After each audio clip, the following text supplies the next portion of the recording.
welcome to Turn the Page, the official podcast of the Syosset Public Library.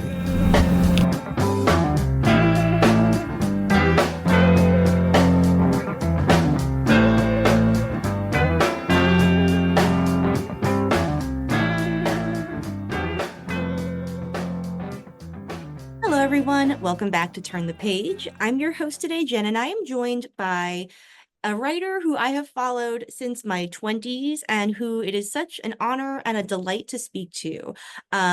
He's here to talk about a book about King Arthur that has just, really sort of colonized the entire last week of my life. I've just been kind of reading it at the expense of all other things. So without further ado, welcome. Could I ask you to introduce yourself and your book, please? I definitely could do that. Hi, my name is Lev. The book I wrote is called The Bright Sword, and it's a novel about King Arthur. Novels about King Arthur these days tend to have they all have an angle or something that differentiates them from the tradition behind it.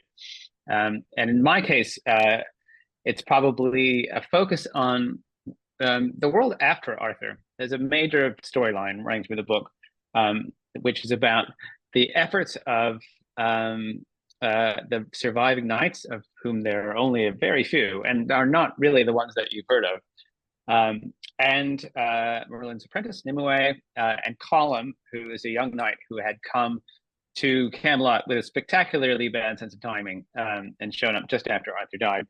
Their job is to rebuild Camelot and to find a new king, and to put him on the throne. As they do that, we come to understand a little bit about who they are and how, in some ways they're fixing themselves as they are going around fixing Britain. And we learn a lot about Arthur too. There's a lot of stuff that is set in flashback during Arthur's time, and I think we come to a new understanding, sort of his story and how Camelot came to fall. It's so impressive in its scope and in its structure because it deals with so much history and legend. It is really, truly impressive. I'd love to talk a little bit about how you came to Arthur or your interest in Arthur. I myself was a medievalist in my life before libraries. I studied Italian history, but Arthur was sort of like my gateway drug, via like Indiana Jones and Monty Python. So, how did you come to Arthur, and what made you want to initiate this project? Like so many people, my first taste was The Sword and the Stone, and the Once and Future King.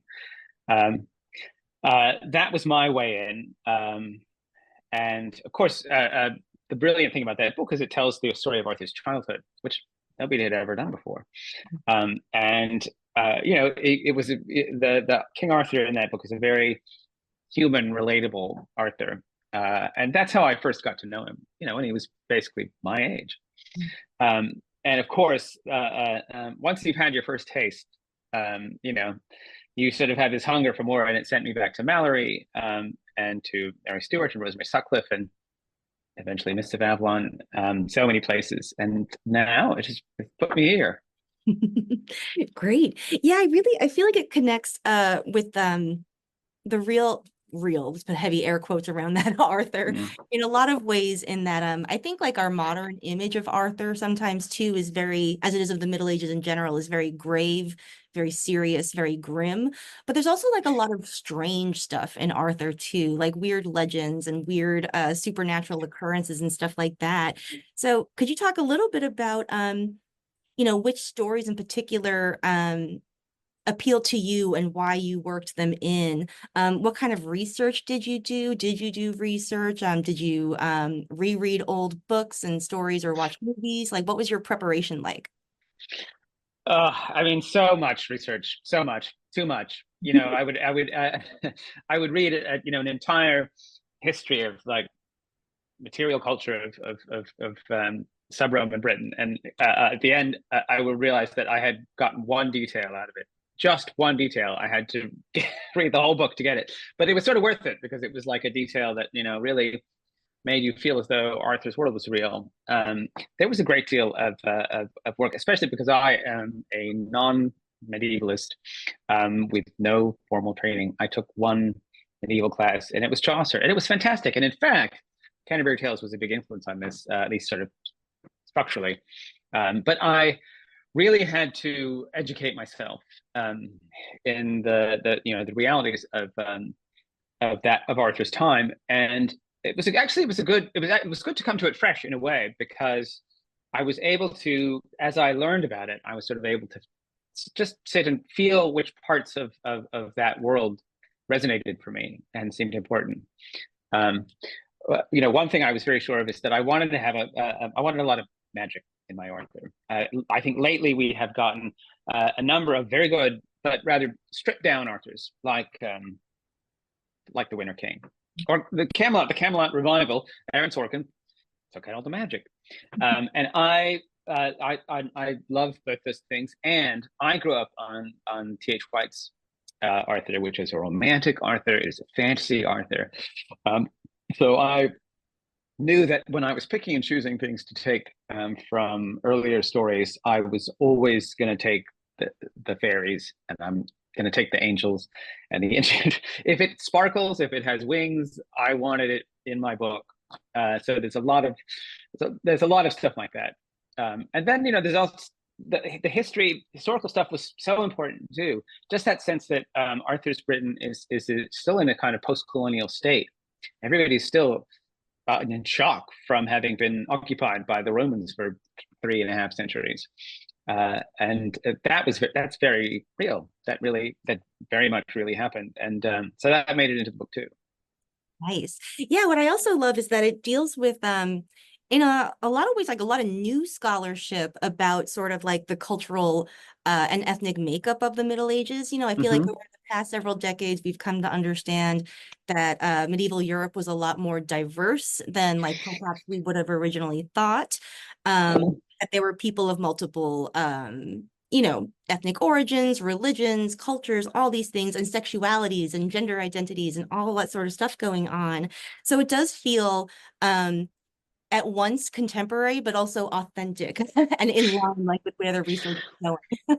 I mean, it was funny because I began from the position of there's no stories left to tell about Arthur, and then the more I looked into it, the more I thought no one's ever told the story. No one's ever told the story of the trans knight who was on the table, which undoubtedly there was one, or the knights who were gay. There's gay people in the NFL. There's definitely gay people on the round table, and those stories. I don't know that they've never been told, but they are very little thought about. And it was a wonderful opportunity to do something new and that felt fresh, and that people could recognize. My son is trans, and I think that he was pleasantly startled to find some representation for himself in the book, because it's not usually what we associate with the Arthur story. Yeah, that's really lovely, and it does speak to the literature. Like there's lots of fluid gender identities in medieval literature, and so it does speak to like the actual source texts. I'd love if we could talk a little bit more about the structure. You mentioned Chaucer as a sort of inspiration for the structure, and I just love that like it combines like an overarching story with sort of almost being like a story collection, within that. And obviously that speaks to like the structure of the Canterbury Tales a little bit, but I also feel like it evokes just like epic cyclical literature in a way, that like stories contain multiple stories and that they are nested. Yes, sure. I read, I'm going to say it wrong, but the Mabinogion, that collection of early Welsh sort of myths and legends, which is fascinatingly circular in places.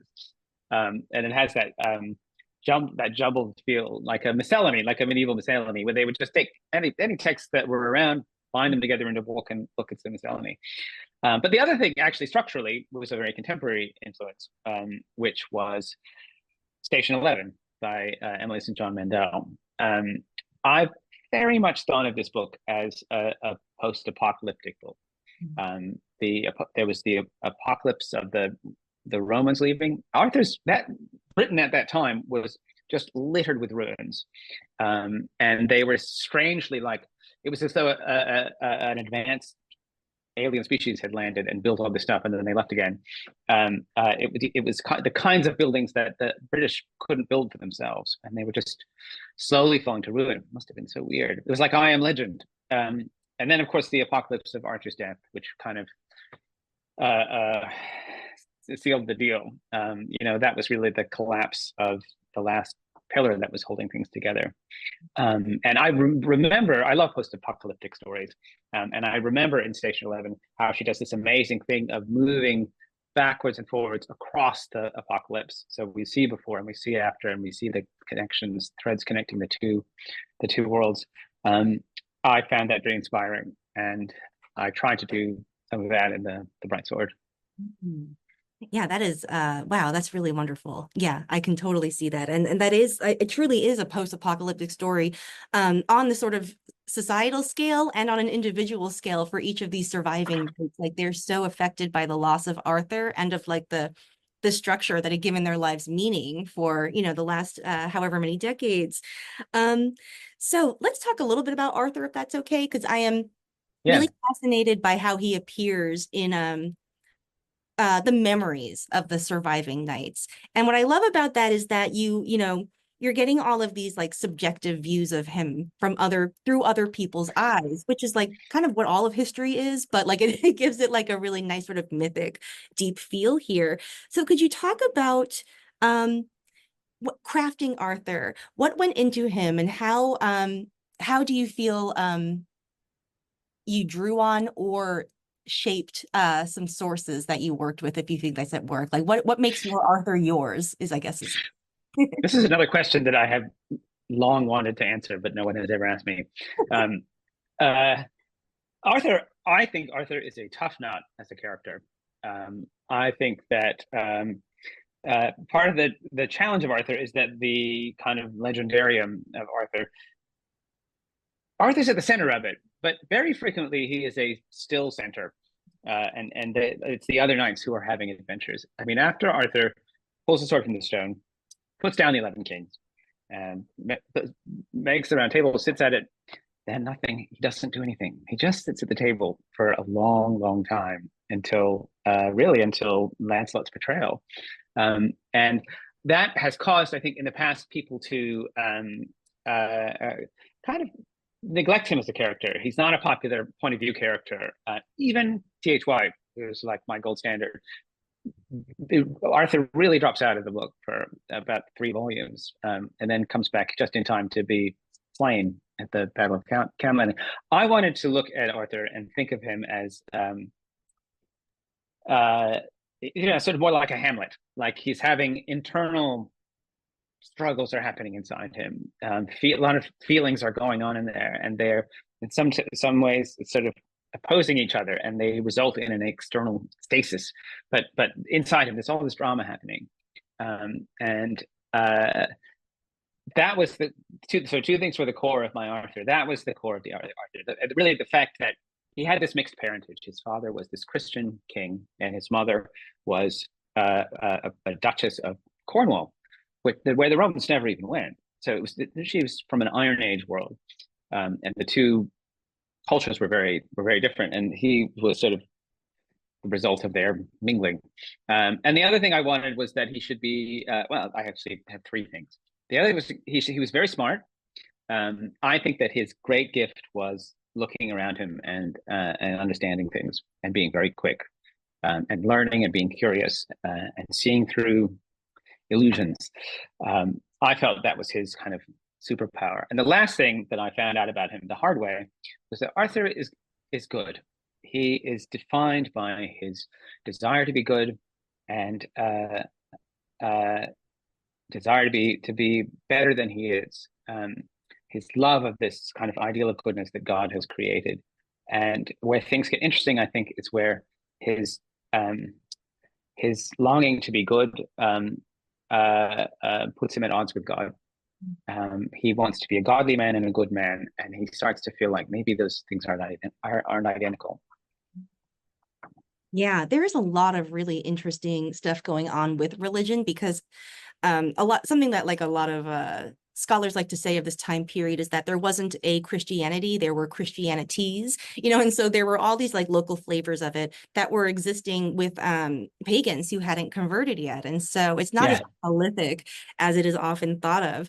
And I love how it sets up that sort of inner conflict that we see, even in how other people perceive Arthur, that he is striving to be so much better than he is because of this fervent faith. And he's very human in a way. Like Arthur is often a cipher, I think, and he feels real in this. He's meant to.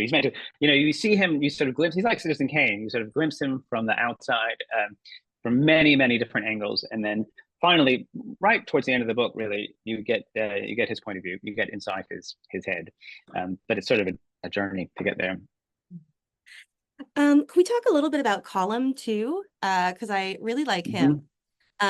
He is a distant relation by marriage to a lesser knight, and he is our point of view character for the beginning of this journey. There's one line that as he is wandering across like the wasteland to get to Camelot that I really loved, where he observes the world was vast and people were few. And that really speaks to, I think, like the apocalyptic type feel that you were talking about, post-apocalyptic, and just the reality of the Middle Ages is that it was deeply depopulated by that period as the Romans had left. So could you talk a little bit about constructing his perspective? Because I think it's really cool that like he has absorbed all the legends that we have as readers coming to this book, and he is very like his dreams and his idealizations are coming up against the reality that he is quickly perceiving. Yes, which is actually something that happens in the Magician's books as well. Quentin is a big fantasy fan, and then he goes to a school for magic, and he discovers that the world's quite different from what he was imagining. I guess it's a motif. It's a motif in my work. Either that, or I'm just repeating myself. But Colum is in some ways he's sort of a shadow for Arthur. He's an orphan like Arthur, or he thinks that he is. He is illegitimate. His parentage is murky. He went through a pretty traumatic childhood where he didn't receive very much love, and he's very bright, and he has that he has that almost sweetness in him where he wants to be good. And a lot of anger too. One of the quirks of Colum is that he grew up in the north, in the Out Isles, which are probably the Hebrides. And so, and Arthur is not popular there. He's considered to be, everybody's very Gaelic there. So they're not into Christianity, and they're not into the people from the south. Who they think of as usurpers. So it's almost like, you know, punk rock for Colum to be into, to King Arthur and the Knights. But it's something he thinks to it. It sort of makes it burn even brighter that nobody else is into it.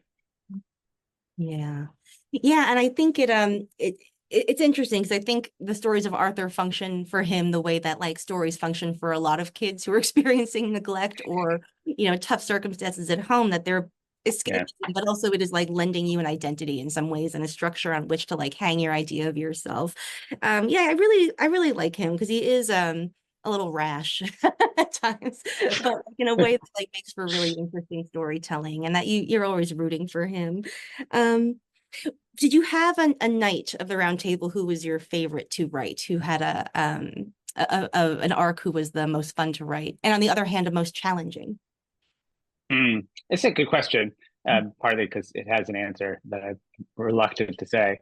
Well, I'll have to choose. So this book took me a very long time to write, and that is in part because some of the characters it was very difficult for me to settle into them and find their voices so that they could sort of speak through me. Others were there sort of from the jump, and I think the two that are coming to mind, one is Sir Dinadan, who is in the legends of Arthur. He's a wit. He's not the greatest fighter, but he's very funny. And whenever there's a good line in Mallory, they always give it to Sir Dinadan. and he was very interesting to me. And Sir Palomides was another one. Palomides, who was, he was one of the great gifts of the book. Thank goodness he's still alive after Camelot. He's not white. He comes from outside Britain. No one has ever explained what Palomides was doing in Britain, a Muslim, riding around as a knight errant. So I got to fill in that backstory, and the key to him was realizing that he came from kind of golden age Baghdad. Before it was sacked in whatever century that was, it was a civilization far more advanced than any in Europe. And so he gets to Britain and he's like, is this a fucking joke? Sorry, is this a damn joke? They have like 5 books in the library, whereas in Baghdad, there was a library with 1 million volumes in it. He sort of can't believe how backwards everybody is, and everybody looks like a barbarian to him. And yet, there's something about Britain that he falls in love with, and we can't leave. He has one of my favorite moments too, when they're in the court, and Palomides says, like, this is just a big 0, and one of the other knights like, what the fuck is a 0? Thank you for laughing at that. Yeah. It is it's in my top 5 favorite conversational exchanges in the book. The only other thing I want to say about Palomides is one thing that is maddening about Palomides is that he's questing after the questing beast. There's some prophecies around the questing beast. Some say that Percival will catch it. Some say that Pellinor will catch it. Both those people happen to be dead. There's no prophecy saying that Palomides will catch it. And yet off he goes riding after it. And I can promise you there will be a resolution to that story in The Bright Sword, because I think we owe that much to Palomides. Absolutely. Yeah, that's fantastic. Yeah, this book is it's so much fun. And my last question, I think, for you is that it was a book that was really hard to put down. It was so engaging. And that's not something that I normally really associate with books that are almost 700 pages long. Like, usually they take me some time. So how do you do pacing for a book that, takes up this much sort of page space, but is so, what's the word? Like, it doesn't let up, it's odd because like it's slow and it takes its time, but also it's propulsive in a way that keeps you reading. I don't think I've made a lot of sense or even asked a question. No, that is a question, and it has some answers. It's funny. I was talking to the president of Viking yesterday, who read some early drafts of the book, and she sort of said, why did it take so long? Because the same things happen in the first draft as happened in the last draft. But the last draft is so much better. I don't even know why that is. It's because I spent so long on the pacing, figuring out what held people's attention. And essential for that is beta readers, which is something that I learned from fan fiction. Sending it out to a lot of people, some of whom I didn't even know very well, and getting their reactions to it. We spent so much time expanding some bits and cutting some other ones down. And the last thing, and this will move into craft advice for aspiring writers, transitions. It's so important to look scene to scene and chapter to chapter, how you manage the transition from one to the other, how one chapter looks ahead to the next one, and the other chapter looks back and sort of understands how it relates to what just came before it. I spend so much time thinking about transitions, and hopefully when you're done thinking about them, there's a flow through the book that carries the reader along. Oh gosh, thank you so much for coming to talk to us and sharing the book with us. I am so excited to share this with our patrons and with all my, medieval friends outside the library world. So thank you very much. Thank you. It has been a total pleasure to be here. Thanks. All right, listeners, it's now up to you. Please go check out The Bright Sword. By the time that you hear this, it'll be out in the world. So please go to your favorite independent bookstore or maybe even library. Who knows, wherever you like to get your books. All right. Thank you so much for joining us. It is now time to close this chapter. It's time to close this chapter of Turn the Page. Join us for the next episode. Bye.